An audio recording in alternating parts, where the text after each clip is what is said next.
8 ya. 8 kurikulum merdeka. Kurikulum merdeka itu belajar mandiri. Siswa diajak belajar sesuai dengan kemampuan dan kecepatan masing-masing. Hal ini membantu anak lebih percaya diri dalam menyelesaikan tantangan belajar. Setiap langkah kecil adalah bagian penting dari perkembangan mereka. Jadi di dalam kurikulum merdeka ini kalian murid itu apa? Dituntut untuk belajar mandiri. Murid diajak belajar sesuai dengan kemampuan dan minatnya. Jadi kalian tuh tidak seperti dulu yang selalu didikte dan gurunya selalu ceramah, itu tidak seperti itu. Tapi kita belajar mandiri. Terus Bu, kalau kita belajar mandiri apa dong gunanya guru? Gitu. Kita ke slide berikutnya, peran guru. Nah, di dalam kurikulum merdeka, peran guru itu sebagai pendamping yang membantu siswa menemukan potensi terbaiknya. Jadi guru itu fungsinya sebagai fasilitator, itu pendamping yang menuntut kalian, yang membimbing kalian untuk menemukan apa sih minat kalian, apa sih minat saya ini Bu, saya harus kemana. Itu kita dituntun atau diarahkan oleh guru, tapi tetap kalian yang minatnya kemana. Seperti guru hanya mengarahkan. Kalau maunya kalian itu tetap maunya kan kalian, tidak bisa dipaksakan lagi. Kamu harus jadi guru, kamu harus jadi dokter, itu tidak. Tapi sesuai minat kalian, karena setiap anak itu mempunyai keistimewaan masing-masing. Setiap anak itu punya kemampuan masing-masing. Misalkan si Aliza pintar bahasa Inggris, tapi matematikanya jelek. Aja matematikanya bagus, tapi dia bahasa Lampung aja nggak ngerti, pada lingkup di lingkungan Lampung. Itu karena kemampuannya, itu ada istimewanya, kelebihannya masing-masing. Jadi setiap anak itu tidak ada yang bodoh. Mereka mempunyai keistimewaan dan kemampuannya masing-masing. Kalau nggak bisa apa semua itu bukan bodoh, tapi malas. Ya nggak? Malas berpikir, malas memikirkan apa yang diinginkan, malas menerapkan, malas belajar. Yang ada itu, tidak ada siswa bodoh. Selanjutnya kita ke, setelah tadi ada murid belajar mandiri, peran guru, kita ke proyek kolaboratif, yaitu bentuk belajar mandiri itu tadi. Kurikulum merdeka ini siswa belajar lewat proyek nyata. Dalam kegiatan kelompok siswa belajar berinteraksi. Jadi dalam belajar di kurikulum merdeka, kalian nanti itu akan membentuk kelompok-kelompok belajar. Jadi kalian akan berinteraksi, akan bertukar pikiran dengan teman sejawat kalian. Yang nanti kalau mentok ataupun belum menemukan solusi itu akan didiskusikan oleh guru. Paham? Dan dalam kurikulum merdeka ini untuk mendukung berjalannya kurikulum merdeka ini, kita ada yang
pendapat dalam kegiatan organisasi sekolah, beredukasi dalam forum tentang isu sosial atau budaya dengan santun, menjadi pergerakan kegiatan sosial seperti kelas bersih dan peduli lingkungan. Jadi sebagai kewarganegaraan kita untuk memahami perbedaan, menjaga perdamaian. Begitu juga di dalam kelas ini, walaupun kita sama-sama muslim, kita punya perbedaan yang lain. Contohnya suku, ada yang Jawa, ada yang Lampung, ya, ada yang Sunda. Yang di kelas ini aja contohnya. Terus kita harus menghargai, tidak boleh mengejek-ejek bahasanya, tidak boleh mengejek-ejek orang tuanya. Itu yang sering ibu dengar tuh, dengar orang tuanya, tidak balik nangis. Ya, ribet kan? Nah, jadi itu kita saling menghargai, tidak boleh ngomong-ngomong. Oke? Terus habis itu berdiskusi tentang isu sosial, budaya dengan santun. Jadi ketika ngobrol, ketika lagi berdiskusi, lagi ada yang dibahas itu dengan bahasa yang bagus, yang santun. Jangan teriak-teriak. Next, kasus itu kreativitas. Ya, sama baca lagi. Ya, boleh silakan. Siswa dilatih untuk berpikir di luar kebiasaan, menghasilkan ide-ide baru, serta menciptakan solusi yang relevan dan inovatif untuk berbagai tantangan. Contoh penerapan mengikuti lomba penulis, desain, atau inovasi teknologi, membuat proyek tugas dengan ide dan pendekatan yang unik, menyusun ide bisnis kreatif dalam kegiatan proyek kewirausahaan. Oke, kreativitas. Jadi kalian murid itu dilatih untuk berpikir di luar kebiasaan, menghasilkan ide-ide baru, menciptakan solusi yang relevan dan inovatif untuk berbagai tantangan. Contohnya kalau di sini apa? Contoh untuk penerapan kreativitas ini mengikuti lomba menulis, desain, atau inovasi teknologi. Dan untuk kalian mungkin nanti bisa disiapkan nih dari sekarang untuk semester depan mengikuti lomba cipta puisi, baca puisi. Itu nanti kita ada lombanya. Itu untuk lomba tingkat kabupaten. Nanti kalau kabupatennya lolos bisa lanjut ke tablet ke provinsi. Jadi mulai dipersiapkan. Siapa yang punya hobi membaca puisi atau cipta puisi atau nyanyi, Bu, saya ini bisa nyanyi, bisa. Itu ada nanti itu ada perlombaan solo song putra dan solo song putri. Itu boleh mulai dipersiapkan biar nanti kita juga walaupun sekolah kita di ujung, kita bisa unjuk bakat. Gitu. Jadi nama kita pun tetap dikenal oleh masyarakat luas, oleh orang yang di luar di luar pulau gitu. Ini udah bisa jadi contoh itu kakak sekalian, Asep. Ya, Asep Maulana itu sekarang sedang belajar di SMA 9 Bandar Lampung. Jadi kalian mulai mengasah bakat kalian, siapkan diri. Sekarang, Bu, saya ini suka bikin puisi loh. Itu nanti bisa mulai tulis, habis itu didiskusikan dengan guru bahasa Indonesianya. Baru nanti kita kan ada perbaikan-perbaikan. Setelah itu nanti bisa dilombakan. Yang penting kalau mau cipta puisi ya harus ini lah. Kalau baca puisi boleh pakai. Selanjutnya kemandirian. Kemandirian itu apa sih? Ini contoh penerapannya, merencanakan strategi belajar pribadi menjelang ujian secara mandiri. Kalian punya target, punya cara untuk menyiapkan diri mengikuti ujian agar kalian siap mengikuti ujian. Contohnya, nyusun jadwal belajar. Yang tadinya belajarnya cuma habis maghrib aja ditambah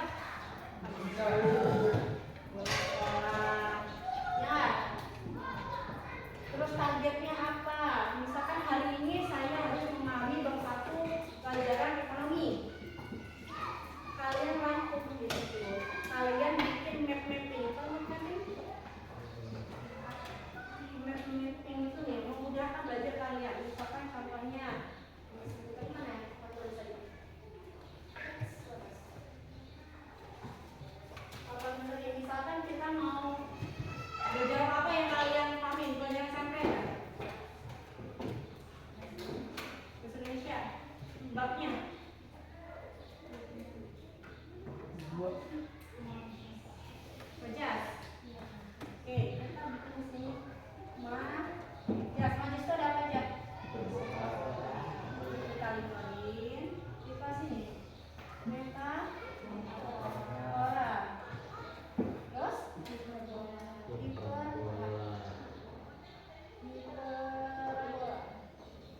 Udah, kan masih ada banyak lagi ya. Kita ambil dulu. Nah, mepet itu seperti ini. Materi pokoknya adalah Majas. Artinya itu anak-anaknya dikasih ke samping-sampingnya. Metafora ini hiperbola. Habis itu kasih lagi penjelasan. Metafora itu apa sih?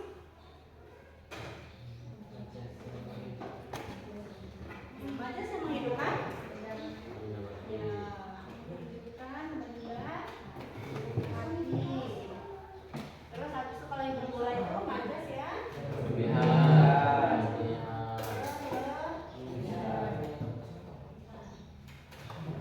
Kasih lagi contohnya di sini apa?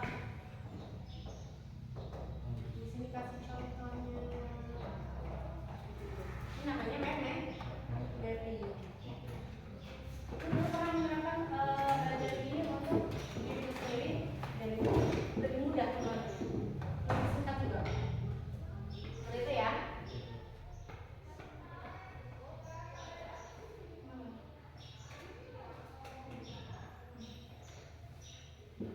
Nah, itu ya. Itu untuk mandiri belajar. Itu ada banyak banget cara kalian untuk belajar mandiri. Salah satu latihan mapping atau mungkin catatan kecil. Ada juga yang bisa belajar pakai catatan kecil. Nah, apa tuh? Ayo tadi ya bisa menggunakan mapping, bisa menggunakan catatan kecil. Ada juga kan yang apalagi ya, ada cara belajar apa nih kalian? Berapa nih? Kalian masih belajar mandiri tadi? Kalian biasanya kalau ulang gimana belajarnya? Baca aja. Baca aja itu ingat ya? Atau ada yang mau ulangan nih? Ini tadi itu saya baca loh. Apa ya ini ya? Orang gitu?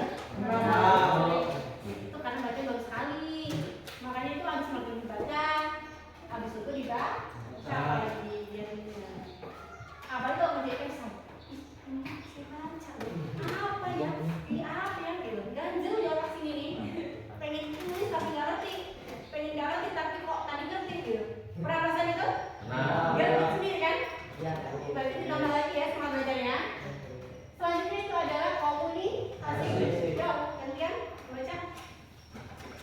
Itu belum tahu namanya, jadi itu belum bisa nunjuk. Kan tadi mau kenalan belum jadi, baru si siapa namanya? Ferdi sama Rudi, beda ya kita juga. Kemampuan berbicara, menulis dan menerangkan secara efektif sangat penting untuk menyampaikan gagasan. Siswa perlu berlatih berkomunikasi yang jelas, santun, dan meyakinkan. Contoh penerapan: menjadi moderator atau pembicara dalam diskusi kelas, menulis opini, artikel, atau laporan dengan struktur logis, menanggapi pendapat teman dengan bahasa yang baik. Oke, jadi untuk komunikasi itu kita bisa menjadi moderator dalam presentasi. Harus moderatornya kan? Nah, itu terus habis itu menulis opini itu apa sih? Laporan dengan seluruh laporan yang baik. Kesehatan, yaitu menjaga tubuh dan pikiran tetap stabil, tidak stres ya. Tidak usah bikin nama-nama tapi yang mikir gitu loh, jangan kosong. Paham kan? Jangan stres tapi jangan kosong. Jaga kesehatan dengan cara apa? Olahraga, ya, makan bergizi. Terus ya tidur lebih awal. Apa lagi? Bangun pagi. Bangun pagi, olahraga, makan bergizi. Ya, jangan lupa beribadah. Selanjutnya kolaborasi. Kolaborasi itu bekerja sama.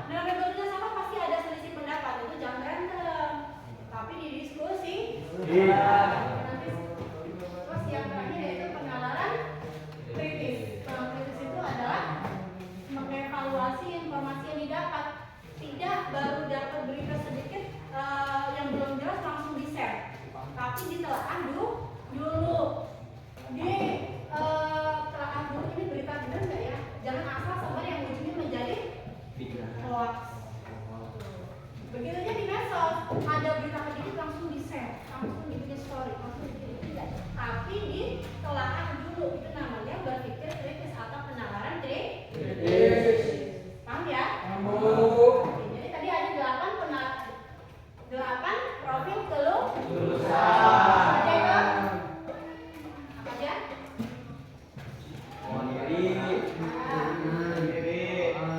Nah, keluarga negaraan, Komunikasi, kesehatan, kreativitas, kolaborasi, kemampuan, komunikasi, kolaborasi. dah, Dah. Dari? Masa nggak ada? Coba diapalin apa aja tadi apalnya?